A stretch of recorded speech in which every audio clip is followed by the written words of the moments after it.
Alors, qu'est-ce que vous avez de bon à nous dire pour notre 15e anniversaire? La parole est à vous. Oui, comme ça, tu nous prends au dépourvu. Ah oui! Moi, j'ai des choses à dire. Oui. En ce moment, il y a des gens qui veulent continuer la catéchèse symbolique. Mais dans la tête de tout le monde, c'est un parcours. C'est-à-dire des bouquins tout faits, tout arrêtés.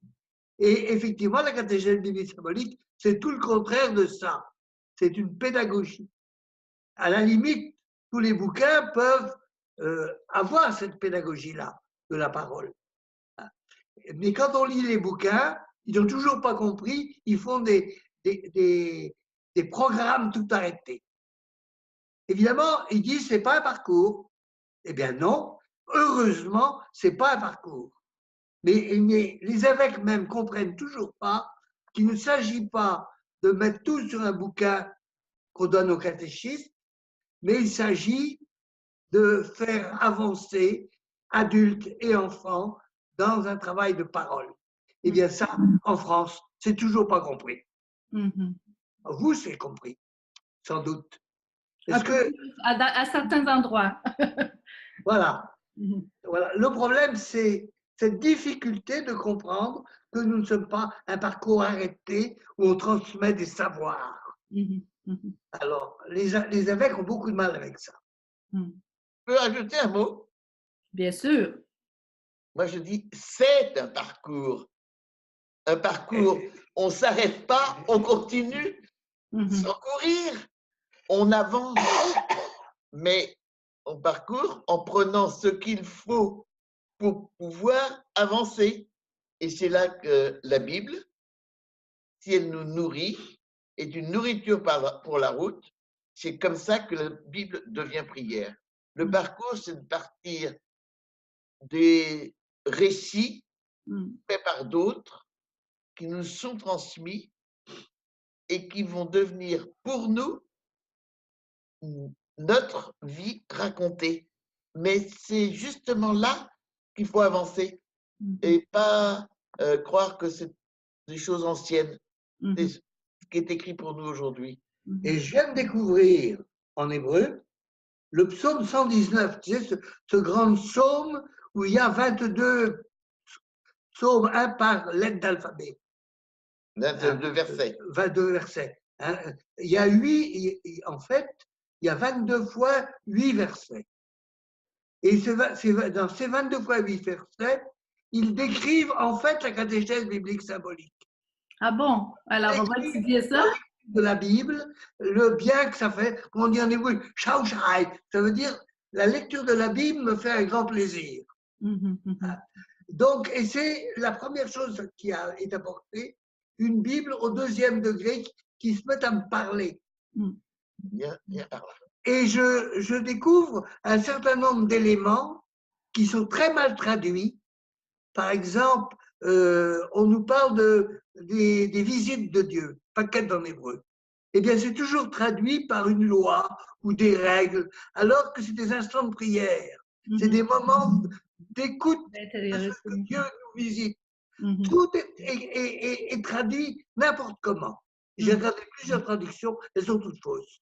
Donc là, je retrouve là, mine de rien, des éléments très concrets datant, mettons, du 3e siècle avant Jésus-Christ, avec le psaume 119. Ouais. Il faudrait traduire correctement.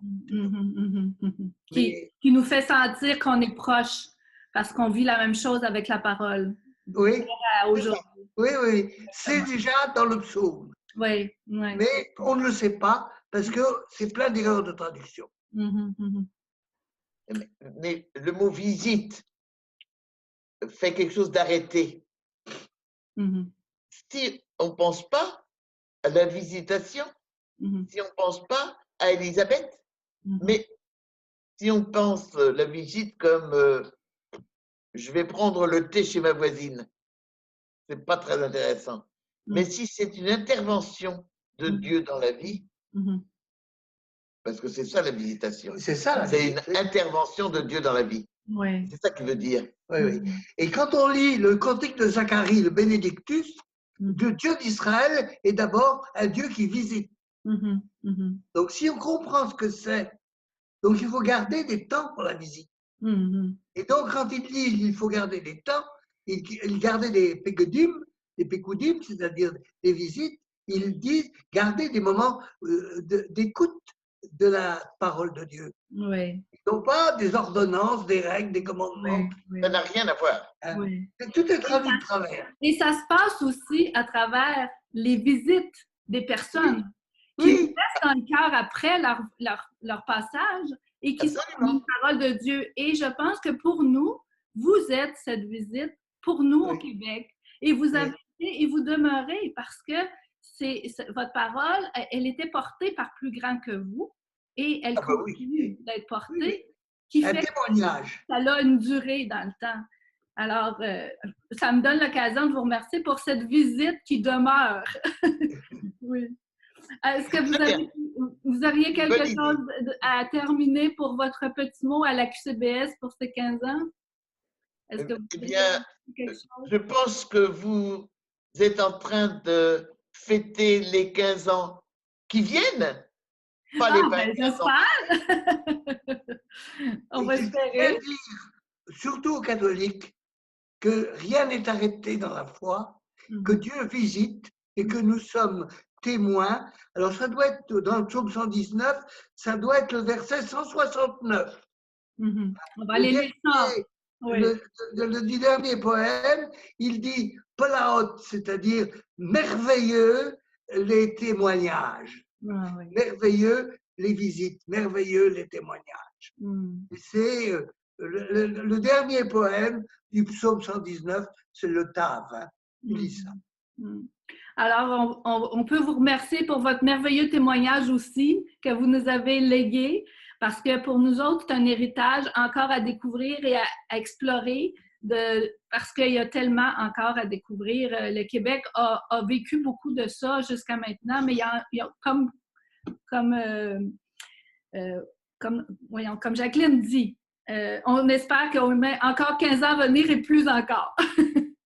Mais moi, je pense que vous avez pris des bons tournants quand vous avez mis Internet dans vos bagages. Oui, je pense aussi. Oui. Et c'est bien, ça veut dire que vous êtes vraiment d'aujourd'hui et de demain. On ne peut pas s'arrêter à, bon, l'écrit, c'est important, la parole, c'est important, mais la transmission par les canaux que nous donnent les hommes d'aujourd'hui, eh ben, c'est important aussi. Et c'est une autre manière de se visiter, parce que les régions éloignées, on avait du mal à se rencontrer, et là maintenant, c'est plus facile de pouvoir vivre quelque chose où on a l'impression de communier même malgré la distance. Mais regarde, là vraiment, j'ai l'impression que nous nous rencontrons. Oui. Comme je te vois là. Alors, c'est pas évident pour tout le monde. Il reste que la distance et la distance. Oui. Mais c'est une visite. Oui. Alors, merci beaucoup pour votre petit coucou qu'on apprécie énormément. Merci pour tous les membres de la QCBS qui auront la chance de vous écouter au-delà de la journée du 13 octobre, puisque nous garderons ça peut-être justement sur l'Internet, qui rendra accessible votre petit mot charmant pour nous. Alors, il y a encore beaucoup de travail. Hein? Oui, ça, on le sait. Alors, c'est pour ça qu'on vous souhaite bonne chance pour ce que vous continuez de faire de gros travail aussi de votre côté. Puis merci pour vos encouragements.